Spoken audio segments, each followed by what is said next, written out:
बिस्मिल्लाहिर्रहमानिर्रहीम, अस्सलाम वालेकुम। रियलिस्टिक प्रॉपर्टीज़ के प्लेटफॉर्म से मैं मोहम्मद सरफराज हूँ। काफ़ी अरसे के बाद एक दफ़ा फिर से वीडियो बनाने का मौका मिला है और ये वीडियो बनाना बहुत ज़्यादा ज़रूरी भी था क्योंकि ओवरसीज़ क्लाइंट्स की तरफ से बहुत ज़्यादा क्वीरीज थी, कंसर्न्स थे।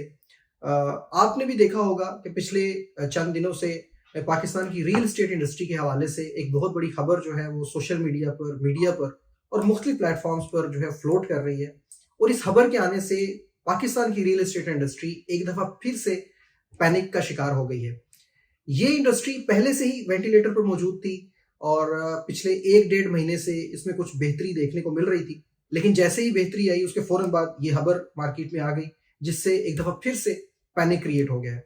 और वो खबर ये है कि पाकिस्तान की रियल एस्टेट इंडस्ट्री का सबसे बड़ा ब्रांड बहरिया टाउन डिफ़ॉल्ट होने जा रहा है, यानी कि मलिक रियाज साहब खुद को डिफ़ॉल्ट शो करने लगे हैं।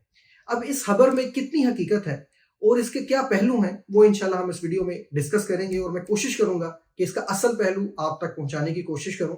वैसे एज अ नेशन हम बहुत जल्दी नेगेटिव न्यूज़ के ऊपर पैनिक हो जाते हैं क्योंकि हम उसकी कैलकुलेशन नहीं करते, वो सच है या झूठ ये हम नहीं देखते। बस जैसे ही कोई नेगेटिव चीज़ आती है हम उस पर पैनिक हो जाते हैं और बहुत जल्दी से चीज़ों को ऊपर नीचे करना शुरू कर देते हैं, जिससे मार्केट में अच्छा खासा नुकसान हो जाता है। अब इस वीडियो में इंशाल्लाह मैं कोशिश करूंगा कि इस खबर के हवाले से हम मुकम्मल तफसीली जायजा मैं आपसे शेयर करूं। सबसे पहले बहरिया टाउन की हिस्ट्री मैं आपके सामने रखता हूं कि 1996 में मलिक रियाज साहब जब एक नॉर्मल गवर्नमेंट कॉन्ट्रैक्टर थे, उस टाइम उन्होंने प्लान किया कि वो अपना एक ज़ाती छोटा सा हाउसिंग सोसाइटी का प्रोजेक्ट करेंगे। उस टाइम इस फील्ड में बहुत ज़्यादा गैप था। आबादी तो बढ़ रही थी पाकिस्तान की, लेकिन बेहंगम थी, मतलब एक तरतीब आबादी में नहीं थी। तो इस फील्ड में गैप मौजूद था। मलिक रियाज साहब ने उस गैप को पहचाना और गालबन 97 या 98 में बहरिया टाउन प्राइवेट लिमिटेड को एक प्रॉपर कंपनी की शक्ल में रजिस्टर करवाया और इस पे काम शुरू किया। चूंकि इस फील्ड की पाकिस्तान में किसी को सेंस नहीं थी, तो ये पहला बंदा था जिसने इस हाउसिंग सेक्टर पर काम शुरू किया। तो इनको इस फील्ड में बहुत जल्द बहुत ज़्यादा तरक्की मिली। नो डाउट उन्होंने बेशुमार इस पे मेहनत की, बहुत ज़्यादा अप्स एंड डाउन्स उन्होंने देखे, लेकिन एट द एंड बहुत कम अरसे में उन्होंने बहरिया टाउन को पाकिस्तान की रियल एस्टेट इंडस्ट्री का सबसे बड़ा ब्रांड बना दिया और खुद वो रियल एस्टेट इंडस्ट्री के किंग बन गए। शायद उन्होंने भी ना सोचा होगा कि इतने कम अरसे में वो इतनी ज़्यादा बुलंदियों को देखेंगे। बहरहाल इस सारे अरसे में उन्होंने बेशुमार कामयाबियों को समेटा। अब इस अरसे में उन्होंने अपनी ज़ात के लिए भी बहुत ज़्यादा पैसा इकट्ठा किया, इसमें कोई शक नहीं, लेकिन उसके साथ साथ एज अ स्टेट पाकिस्तान को बहुत ज़्यादा फायदा हुआ। पाकिस्तान को बेशुमार रेमिटेंस बहरिया टाउन के थ्रू आया। पाकिस्तान में जो टैक्सेस की शक्ल में है उसको उस शक्ल में पाकिस्तान को बहुत ज़्यादा फायदा हुआ। फिर पाकिस्तान में जो रहने वाले मजदूर हैं, टेक्निकल हैंड हैं या पढ़े लिखे वर्कर्स हैं, उनको एक बहुत अच्छा रोजगार का जरिया मिला बहरिया टाउन के थ्रू। और उसके साथ साथ कंस्ट्रक्शन का शोबा, जो कि किसी भी मुल्क की तरक्की को जाहिर करता है, उसमें भी एक बहुत बड़ा बूम जो है वो बहरिया टाउन की वजह से आया।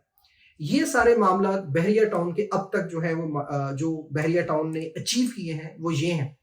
अब इसके साथ साथ हम उन रीजंस की तरफ आते हैं जिस रीजंस की वजह से ये खबर मार्केट में आ रही है कि बहरिया टाउन डिफॉल्ट होने वाला है। देखिए, कुछ लोगों की राय ये है कि अभी जो पाकिस्तान में पॉलिटिकल इंस्टेबिलिटी है और मियाँ साहब की वापसी हुई है, जो फार्म अब बनने जा रही है, उसके मुताबिक लोगों का कहना यह है कि मलिक रियाज साहब का मियाँ साहब के साथ कोई मामला ठीक नहीं है, या पीपल्स पार्टी के साथ उनके कुछ मामला सेटल नहीं है, या उनकी जो चौधरी बरादरान है उनके साथ कोई मामला सेट नहीं है, यानी कि पॉलिटिकली जो स्टेबल चीज़ें नहीं है, उसकी वजह से बहरिया टाउन जो है वो खुद को डिफॉल्ट डिक्लेयर कर रहा है। लेकिन इसके साथ कुछ लोगों का कहना यह भी है कि मलिक रियाज साहब की सेहत जो है वो ठीक नहीं है, तो वो इस मामले को वाइंड अप करना चाह रहे हैं और अपनी बाकी का टाइम जो है वो दुबई में गुजारना चाहते हैं। लेकिन ये सब मफरूजात हैं। आइए मैं आपको असल चीज़ बताता हूँ जो मेरे नज़दीक जिसमें कुछ वजन है। वो असल बात यह है कि अभी recently supreme court of Pakistan में बहरिया टाउन का एक केस रीओपन हुआ है, जो कि 2019 में जिस पर फैसला हुआ था। और उस फैसले के मुताबिक बहरिया टाउन ने गवर्नमेंट ऑफ पाकिस्तान को 460 बिलियन रुपए की पेमेंट करनी थी। 460 बिलियन से मुराद 4600 करोड़ है, और ये कोई फिल्मी बात नहीं है, ये 100% हकीकत है। तो इतनी बड़ी पेमेंट इस सारी सूरत हाल में करना मुश्किल है। बहरहाल ये केस जो है सुप्रीम कोर्ट में चल रहा है اور جو بحریہ ٹاؤن کے لائر ہیں ان کی طرف سے بھی ایک سٹانس کلیئر کر دیا گیا ہے. وہ چاہتے ہیں کہ یہ ساری لینڈ جو بحریہ ٹاؤن کراچی کو دی گئی تھی ملیل ڈیولپمنٹ اتھارٹی کی طرف سے, اس کا سروے جو ہے دوبارہ کروایا جائے اور اس کی ری ایویلیویشن بھی ہو. یہ دو چیزوں کے بعد وہ اس کیس کو آگے پروسیڈ کرنا چاہتے ہیں. بہرحال یہ کیس کس کروٹ بیٹھے گا یہ ٹائم کے ساتھ ہی پتہ چلے گا. یہ ایک ریزن ہے جس کی وجہ سے یہ سمجھ آتی ہے کہ بحریہ ٹاؤن کی مینجمنٹ کی طرف سے ہو سکتا ہے, ان کی مینجمنٹ کی طرف سے یہ شوشہ مارکیٹ میں چھوڑا گیا ہو کہ ہم یہ ڈکلیئر کر دیتے ہیں جی ہم بینکرپٹ ہونے لگے ہیں, ہمارے پاس پیسے نہیں ہیں, ہم یہ پیمنٹ نہیں کر سکتے. تو اس معاملے سے ہو سکتا ہے ان کو کچھ ٹائم مل جائے یا کچھ ایسا کوئی معاملہ ہو جائے, یعنی کہ جو اسٹریٹجک موو ٹائپ مجھے کوئی چیز لگتی ہے. اس کے علاوہ کوئی ایسی بات نہیں ہے جس کی وجہ سے بحریہ ٹاؤن خود کو ڈیفالٹ ڈکلیئر کرے. باقی اس سارے معاملے کے اوپر, اس ساری حدوحال کے اوپر ملک ریاض صاحب کا کیا سٹانس ہے وہ ایک آڈیو کی شکل میں انہوں نے اپنا پیغام جاری کیا ہے, وہ بھی آپ ایک دفعہ سنیں. اس کو سننے کے بعد ہم اس ویڈیو کو آگے کی طرف لے کر چلتے ہیں انشاءاللہ. تو سب جھوٹے 96 سے میرے پیچھے شروع ہوئے دن مختلف ادارے مختلف لوگ, لیکن اللہ بہت بڑا ہے. سانو اللہ نے ہمیشہ اگے لے کے گیا ہے اور بحریہ ٹاؤن نو اللہ پاک کی حفاظت کرے گا وہ انشاءاللہ تعالی. تو یہ سب اللہ کے کرم نال بحریہ ٹاؤن محفوظ ہے اور دن دگنی رات چگنی ترقی کر رہے ہیں. اور انہوں جنہ دبایا جاتا ہے اللہ پاک انہیں ہی انہوں اگے لے کے جاتا ہے.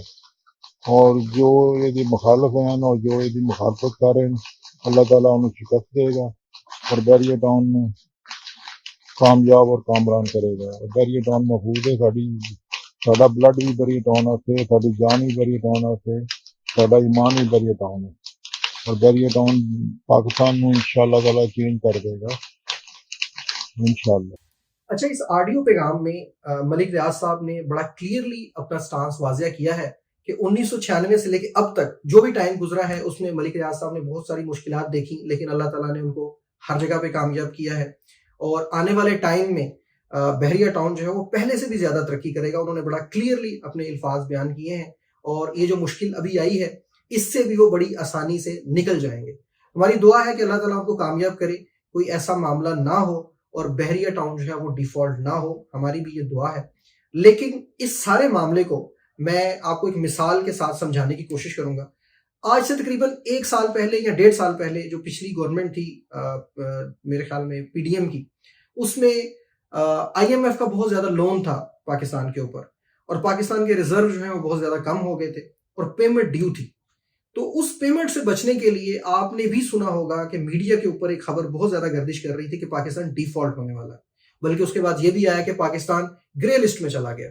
لیکن اس سارے معاملے میں ہوا کچھ بھی نہیں. نہ پاکستان ڈیفالٹ ہوا, نہ پاکستان گرے لسٹ سے مزید نیچے گیا, بلکہ پاکستان نے ریکور کیا.